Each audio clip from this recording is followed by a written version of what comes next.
সংসারে সুখ সমৃদ্ধির জন্য সকাল থেকে পরিষ্কার পরিচ্ছন্ন করে সোমবারের নিয়ম মেনে বাবার পুজো করলাম। সংসার জীবনে আমাদের প্রত্যেকের যেমন দুঃখ আসে তেমন সুখও আসে, তবে সুখ এলে আমরা ভীষণ খুশি হই, আর কোনো খারাপ সময় এলে বা দুঃখ এলে সেই খারাপ সময়টাকে আমাদের কাটিয়ে উঠতে হবে হাসি মুখে। তবে সুখ যেরকম চিরকাল থাকে না, দুঃখও সবসময় আমাদের জীবনে থাকবে না। তবে আমার মনে হয় আমাদের কর্মফলের জন্য আমাদের সুখ দুঃখগুলো আসে। নিজেকে একটু পরিবর্তন করতে হবে আর কিছু নিয়ম মেনে সংসারের কাজগুলো করতে হবে, তবেই না মা লক্ষ্মীর স্থান হবে নিজের গৃহে। তো রাধে রাধে বন্ধুরা, শুভ সকাল। তোমরা কেমন আছো? আশা করি তোমরা যে যেখানে আছো সবাই খুব ভালো আছো, সুস্থ আছো। লালটু কুন্তি কিচেন অ্যান্ড ব্লগ চ্যানেলে তোমাদের সবাইকে জানাই স্বাগত আর অনেক অনেক ভালোবাসা। আজকের হলো সোমবার, সকাল এখন ওই 6:30 মতো বাজে। এখন থেকেই তোমাদেরকে সাথে নিয়েই নতুন আরও একটি ব্লগ আমি শুরু করছি। সাথে থাকো, আশা করি আজকের ব্লগ তোমাদের খুব ভালো লাগবে। তো সকালবেলায় ঘুম থেকে উঠেই ঠাকুর প্রণাম করে নিয়ে ছাদে গিয়েছিলাম। ছাদে গিয়ে তোমাদের পরিবেশটা দেখালাম বাইরে। আজকের মেঘলা করছে, আবার রোদ্দুর উঠছে, আর গাছে তো আজকে 3টে ফুল ফুটেছে, সেটাও দেখিয়ে দিয়েছি। এইবার দেখো নিচে চলে এসেছি। সকালে চিয়া সিড খাবো বলে ভিজিয়ে দিয়েছি, তো এটা বর্মশাই আমি দুজনে খাবো। তো দেখো সকালবেলা এইরকম চিয়া সিড খেলে কিন্তু শরীরের পক্ষে অনেক উপকার হয়। তো প্রত্যেক দিন আমরা খাই না, মাঝে মধ্যেই খাই, তবে বাবা বেশিরভাগ সময় খায় আর কি। আর এখন প্রচন্ড গরম চলছে, তো এনার্জি পাচ্ছি না, মানে কাজ করতে ইচ্ছাই করছে না, শুধু ঘেমে যাচ্ছি। তো ওই কারণে সকালবেলা উঠেই আজকে সবাই মিলে চিয়া সিড খেয়ে নিলাম। এইবার কাজ শুরু করে দিয়েছি। তো এখন বিছানাটা পরিষ্কার করে নিচ্ছি, মানে বর্মশাই তুলে দিয়েছে কিন্তু একটু সুন্দর করে গুছাতে পারে না ও। তো আমি আবারও এসে সুন্দর করে গুছিয়ে নিচ্ছি আর বিছানাটা একটু ঝাড়ু দিয়ে নিচ্ছি। রান্নাঘরের কাজ আমার হয়ে গেছে, তবে ঘরে এসছি, ঘরটাকে আজকে পরিষ্কার করব, মানে ডিপ ক্লিন করার ইচ্ছা আছে। আর এখন এতটাই গরম পড়ছে, দুপুরবেলা ঘরে তো থাকাই যায় না, মানে এই খাটের উপরে তো থাকা যায় না, নিচে থাকলে মনে হয় ভালো লাগে। কালকে রবিবার ছিল, তো বর্মশাই খাটে ছিল, ছেলে ওই ছোট খাটটাই ছিল, আর আমি নিচে শুয়েছিলাম। আর আমাদের এই বড় ঘরটা ঠান্ডাও আছে, কারণ এই ঘরের পাশেই দেখবে বট গাছ আছে, বড় বড় জাম গাছ আছে, তো ঘরটা বেশি গরম হয় না। তবে ওই ছোট ঘরটা আছে, যে ঘরটায় টিভি দেখে ছেলে বাবা, তো ওই ঘরটায় বেশি গরম হয়ে যায়। ওই কারণে ছেলে দুপুরবেলা করে এই খাটটাতে শোয়। এইবার জানালাটা খুলে দেবো, বাইরে একটু হাওয়া আছে, তো বেশিক্ষণ খুলে রাখবো না, তবে এই সকালবেলায় 1 ঘন্টা মতো জানালা খুলে রাখি, তারপরে আবার বন্ধ করে দিই, কারণ ওই যে সূর্যের তাপ না ঢোকার জন্য। তো চলো এইবার এই বিছানাটাকেও ঝেড়ে ঝুড়ে পরিষ্কার করে নেব। আর একটু একটু বাইরে হাওয়া হচ্ছে, জানো তো, জানালাটা খুলে দিলাম, ঘরটা একটু ঠান্ডা হবে। আর এই যে ডাস্টিংয়ের কাজগুলো করছি, ধুলো টুলোগুলোও উড়ে যাবে, এই জন্য জানালাটা খুলে দিই। আর অনেক দিন এই বড় ঘরের গ্রিলগুলো পরিষ্কার করা হয়নি, তো আজকে দেখো এই জানালার গ্রিলটা পরিষ্কার করে নিচ্ছি। তবে সেরকম ধুলো কিন্তু নেই, কারণ এটা উপরের ঘর, তো ওই কারণে ধুলো বেশি পড়ে না। আর মাঝে মধ্যেই আমি পরিষ্কার করি, ওই কারণে বেশি ধুলো নেই, একটু একটু করে ঝেড়ে নিলেই আমার হয়ে যাবে। দেখো অনেক দিন পরে ঝাড়লে কি হয়, এত ধুলো বেশি হয়ে যায়, তখন অনেকটা সময়ও লাগে। আর আজকের বেশি সময় লাগবে না, একটু ঝেড়ে নিলাম। এইবার খাটে চলে এসেছি, খাটের ধুলোও ঝেড়ে নেবো, কেননা এটা স্টিলের খাট, তো ধুলো পড়লে একদম সাদা হয়ে থাকে। তো দেখো খাটটা এখন ঝেড়ে নিচ্ছি, মানে ডাস্টিংয়ের কাজগুলো করে নিচ্ছি, তারপরে ঘর ঝাড় দেওয়া, ঘর মোছা করব, কেননা এই ডাস্টিংয়ের কাজ করলে না ধুলো পড়ে মাটিতে, আর এমনিতে উড়েও বেড়ায়। ওই জন্য আমি জানালা দরজা খুলে রেখেই ডাস্টিংয়ের কাজগুলো করি, কেননা নাকেও ঢোকার চান্স থাকে। আর এই যে ধুলো ঝাড়া কাজগুলো করলে আমার হাঁচিও হয়, তবে এখন হচ্ছে না, শরীরটা ভালো আছে। যখন ঠান্ডা লাগে আর তার মধ্যে যদি ধুলো ঝাড়া কাজ করি, তাহলে ব্যাস হাঁচি শুরু হয়ে যায়। চলো এইবার তোমাদের কিছু কমেন্টের উত্তর দিয়ে দিই। কল্প কথা থেকে দিদিভাই কমেন্ট করেছে, ভিডিওটি খুব ভালো লাগলো বন্ধু, আর লিখেছে পাখিগুলো দেখার পর এত ভালো লেগেছে, আবার কমেন্ট না করে থাকতে পারলাম না বন্ধু। আর কমেন্ট করেছে আবিদাস রান্নাঘর থেকে, ভিডিওটি অনেক ভালো লেগেছে দিদিভাই, অসংখ্য ধন্যবাদ, এমন সুন্দর ভিডিও উপহার দেওয়ার জন্য ধন্যবাদ। আর কবিতার কথা থেকে দিদিভাই লিখেছে, দিদিভাই খুব সুন্দর ভিডিও, পাখিগুলো দারুণ। আর অমৃতা দিদিভাই কমেন্ট করেছে, খুব সুন্দর লাগলো। তোমাদের সবাইকে অসংখ্য ধন্যবাদ এত সুন্দর সুন্দর কমেন্ট করার জন্য। তোমরা সবাই ভালো থেকো গো। আজকের শোকেসটাকেও পরিষ্কার করে নিলাম একটু কলিন দিয়ে। অনেক দিনই করা হয়নি, কাঁচের মধ্যে একটু দাগ দাগ হয়ে গেছিলো, তো আজকে দেখো কলিন দিয়ে পরিষ্কার করে নিলাম। আর ওয়ালে দেখো এইখানটায় একটু দাগ হয়ে গেছে, তাই কলিন দিয়ে আবারও এইখানটায় পরিষ্কার করে নিলাম। আসলে ছেলের এই জায়গাটায় কিছু সূত্র টাঙানো ছিল, আর ওই যে পরীক্ষাগুলো হতো পরীক্ষার রুটিন টাঙানো ছিল, আর ওর কিছু পড়াশোনার জিনিস আর কি এই দেয়ালে লাগানো ছিল। তো সেগুলো তুলে নেওয়ার পরে দেখছি একটু কালো কালো দাগ পড়ে গেছে, তো আজকে দেখো পরিষ্কার করে নিচ্ছি। তবে আমি এগুলো খুলে নিইনি, ছেলে নিয়েছিল, তারপর থেকে আর পরিষ্কার করা হয়নি, আজকের এই পরিষ্কার করছি। এবার এই বুক সেলফটাও পরিষ্কার করে নেবো, তবে এটা আমি ঘন ঘনই করি, অতটা ময়লা নেই, একটুখানি জাস্ট কাপড় দিয়ে বুলিয়ে নিলাম, পরিষ্কার হয়ে গেছে। তো এইবার খাটটাকে সুন্দর করে সাজিয়ে নিই। খাটও পরিষ্কার হয়ে গেছে, জাস্ট একটা বালুস দিয়ে একটু সুন্দর করে সাজিয়ে নিলাম। তো এইবার দেখো ঘর ঝাড় দিয়ে নেবো, তারপর ঘর মোছা তো বাকি আছে। আর কালকের যে জামা কাপড়গুলো কাচা হয়েছিল কিছুটা ভাঁজ করা হয়েছে আর কিছুটা বাকি আছে। এদিকের কাজ হয়ে গেলে তারপরে জামা কাপড় ভাঁজ করে আবার আলমারিতে তুলতে হবে, কারণ একসাথে দেখো জড়ো করা আছে। এই যে ছোট খাটটা আছে, ছোট খাটের পাশেই দেখো কত জামা কাপড় রয়েছে। আসলে কালকের যখন জামা কাপড় তুলে এনেছিলাম তো কিছু কিছু বাকি ছিল শুকাতে, তো সেগুলো মেলে রাখা ছিল। আসলে ছাদ থেকে নিয়ে এসে নিচে মেলে দিয়েছিলাম, তো সেগুলো শুকিয়ে গেছে। আজকের সেইগুলো তুলে দেবো একসাথে। তো চলো এদিকে ঝাঁট দিয়ে নিই, তবে ওদিকের ঘরগুলো আমার ঝাঁট দেওয়া হয়ে গেছে। আজকের বড় ঘরটা পরিষ্কার করছি, সেটাই তোমাদের সাথে শেয়ার করছি। আজকের পুরো ঘরটা কিন্তু ক্লিন করছি। খাটের তলা থেকে শোকেস আলমারির সমস্ত তলায় ধুলো আমি বের করে নেবো, নিয়ে মুছেও নেবো। আর আজকের হাতে সময়ও পেয়েছি, কারণ সোমবার বেশি কিছু রান্না করতে হবে না। প্রথমত আজকের নিরামিষ খাওয়া হবে, কারণ আজকের পূর্ণিমা লেগে আছে, তো ওই কারণে বরমশাই বলল আজকে নিরামিষ খাবো। তো আমি ভাবছি নিরামিষের মধ্যে আর কি রান্না করব, মুগের ডাল করব, আর আলু ঝিঙে দিয়ে একটা পোস্ত বানাবো, আর ঢেঁড়স আলুর তরকারি করব, আর ওদের খাওয়ার সময় একটু পাঁপড় ভেজে দেবো।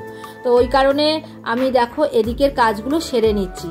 আর ভাত ওদিকে বসিয়ে দিয়েছি, তবে এদিকের কাজ কিছুটা হয়ে গেলে আমি ওদিকে আবার তরকারিগুলো করে নেবো, নিয়ে তারপর ঠাকুর ঘরেও যাব। বরমশাই আজকে যাবে না বলেছে, তবে ও কিছুটা কাজ করে দেবে, বাকি কাজ আমিই করব, যেহেতু পূর্ণিমা লেগে আছে।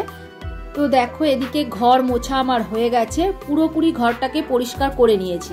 এইবার আমি একটু জল খেয়ে নিচ্ছি, খুব গরম লাগছে আর ক্লান্ত লাগছে জানো তো, ওই কারণে একটু গ্লুকন-ডির জল করে খেয়ে নিলাম। সকালে টিফিন করা হয়ে গেছে, এখন একটু জল খেয়ে নিলাম। এইবার রান্নাঘরের দিকে যাব। তো রান্নাঘরে ভাত তো বসিয়ে দিয়েছি, তোমাদের আগেই বলেছি।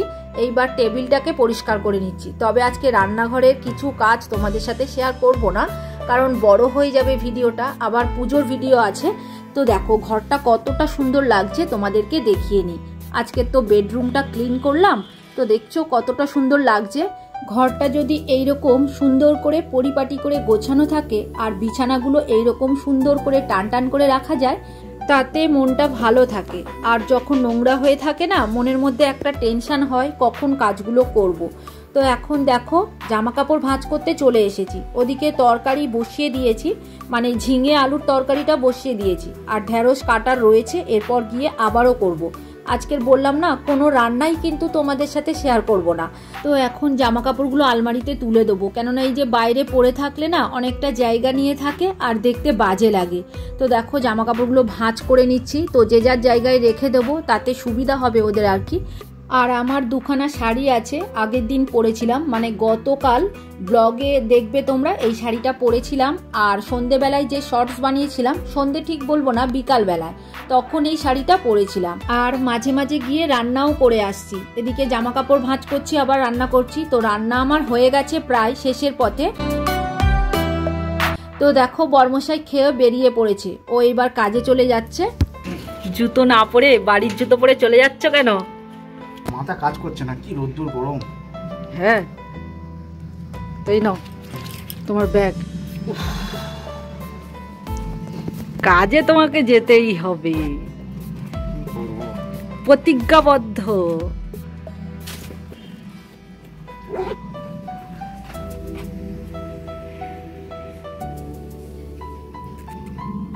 চলি, টাটা।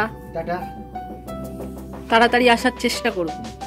হ্যাঁ কি সাবধানে থেকো। আচ্ছা আবার রাত্রিবেলা দেখা হবে। আচ্ছা, এই যে বর্মশাই কাজে বেরিয়ে গেল, এইবার আমি স্নান করে ঠাকুর ঘরে যাব, কেননা ঠাকুর ঘরের কাজ বাকি আছে, কিছুটা করে দিয়ে গেছে। তো দেখো এখন রেডি হচ্ছি ঠাকুর ঘরে যাব বলে। আর আজকের না চুল ভেজাইনি, কদিন ধরে চুল ভেজাচ্ছি, শুকাচ্ছে না। তবে আমার বেশি চুল নেই, হালকা চুল, তাতেই যেন শুকাচ্ছে না, ঘাম আর তেলে মানে ভিজে থাকছে। অন্যদিন স্নান করে খাওয়া দাওয়া করে শুয়ে পড়ি তো চুলটা ভিজে থাকে, তার ফলে মাথাটা দেখছি পেছন দিকে ব্যথা করছে, এত যন্ত্রণা করছে দুদিন ধরে।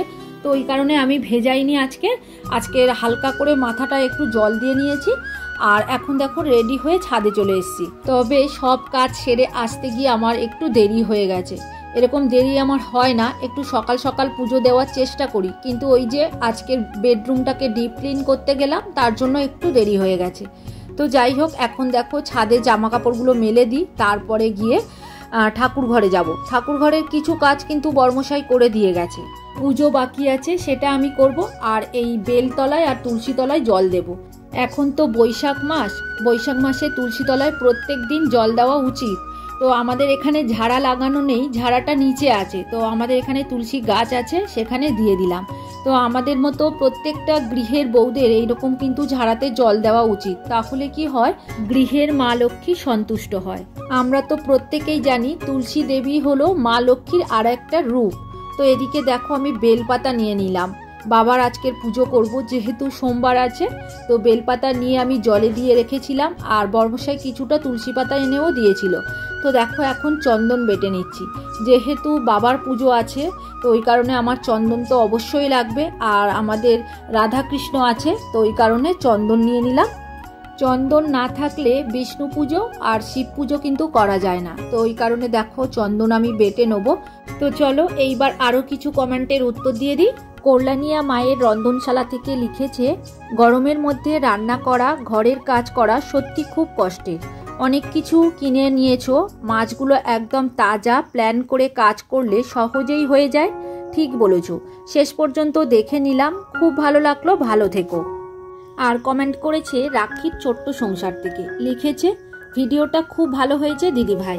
আর রূপা কুকিং ব্লগ থেকে লিখেছে ভিডিওটি খুব সুন্দর লেগেছে, অনেক অনেক ভালোবাসা রইল।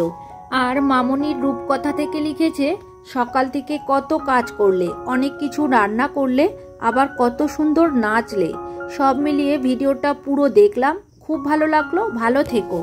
আর ফ্যামিলি ফ্যাবেলস থেকে লিখেছে খুব সুন্দর ভিডিও, তোমাদের প্রত্যেকের অসংখ্য ধন্যবাদ কমেন্ট করার জন্য, তোমরা সবাই ভালো থেকো গো। তোমাদের সাথে গল্প করতে করতে তো এদিকে ভোলে বাবার স্নান অভিষেক করানো হয়ে গেছে, ভোলে বাবাকে একটা পৈতে দিয়ে দিলাম, এই পৈতেটা আমাদের সব সময় দেওয়া থাকে। আর বেলপাতা হলো বাবার খুব প্রিয়, তো ওই কারণে বেলপাতার মধ্যে চন্দন দিয়ে বাবাকে অর্পণ করলাম। শিব ঠাকুরের পুজো কিন্তু বেলপাতা ছাড়া হয় না। আর নীলকণ্ঠ ফুল দিয়েও বাবাকে সাজিয়ে নিলাম। তো এখন দেখো ঘটও পেতে নিলাম, আজকে যেহেতু পূর্ণিমা আছে। আর বর্মশাই ফুল আনেনি, তো গাছের যা ফুল ছিল সেটা দিয়েই ঘট সাজিয়ে নিয়েছি, ঠাকুরেরও সাজিয়ে নিয়েছি। তো এইবার ফল কেটে রেডি করে নিয়েছি ডালা, তো এইবার ডালা দিয়ে দিয়েছি, জলও দিয়ে দিয়েছি। এইবার প্লেটের মধ্যে দুটো তুলসী পাতা দিয়ে দিলাম। আর এইবার আমি পুজোতে বসে পড়লাম। তো প্রথমে নিজেকে শুদ্ধি করে নিলাম, তারপর পুজো শুরু করব। তো আমি এইভাবেই করি, কারণ আমি অতটা মন্ত্র জানি না, যতটুকুনি জানি ভগবানের মন থেকে ভক্তি ভরে ডাকি, আর তোমাদের সাথে সেটাই শেয়ার করি। এইবার আরও একটা কমেন্টের উত্তর দেব। কেয়া দে লিখেছে খুব ভালো হয়েছে ব্লগটা, আর পাখিগুলো খুব সুন্দর হয়েছে, তোমার পরিশ্রম আরেকটু বাড়লো, পায়রা ছিল আবার পাখি এলো, খুব ভালো থেকো। তো তুমি ঠিকই বলেছো, আমার পরিশ্রম সত্যিই বেড়ে গেল, কেননা পায়রাদের পিছনে একটা সময় চলে যায় আমার, ওই সব সময় দিতে হয় না, তবে মাঝে মধ্যে ছাদটাকে পরিষ্কার করতে হয়। আর এইবার পাখি এলো, পাখির খাবার দেওয়া, জল দেওয়া। তবে সবাই তো আছে, সব কাজ যে আমি একা করি সেটা কখনোই বলবো না, সবাই আমরা মিলেমিশেই কাজ করি। এইবার আরতি করে নিচ্ছি, পুজো প্রায় শেষের পথে। এইবার গুরু মন্ত্র জপ করলেই আমার পুজো কমপ্লিট হয়ে যাবে। ঠাকুর ঘরে আসলে অনেকটা সময় চলে যায়, ওদিকে ছেলের আর বাবার এইবার খেতে দেবো, ওদের এখনো খাওয়া হয়নি। তো দেখো আমি একটু তাড়াহুড়ো করছি, পুজো তো হয়ে গেছে, 20-25 মিনিট মতো পরে এসে প্রসাদ তুলবো, জায়গাটা আবার মুছে নেবো আর বাসনগুলো ধুয়ে রেখে দেবো। তো চলো আজকের ভিডিও আর বড় করব না, এখানেই শেষ করলাম। তোমরা সবাই খুব ভালো থেকো গো। আর ভিডিওটা কোথাও যদি তোমাদের ভালো লেগে থাকে লাইক কমেন্ট শেয়ার করে দিও, আর নতুন বন্ধু হয়ে থাকলে চ্যানেলটিকে সাবস্ক্রাইব করে দিও। আজকের মতো এখানেই রাখছি, এবার দেখা হবে পরের ভিডিওতে।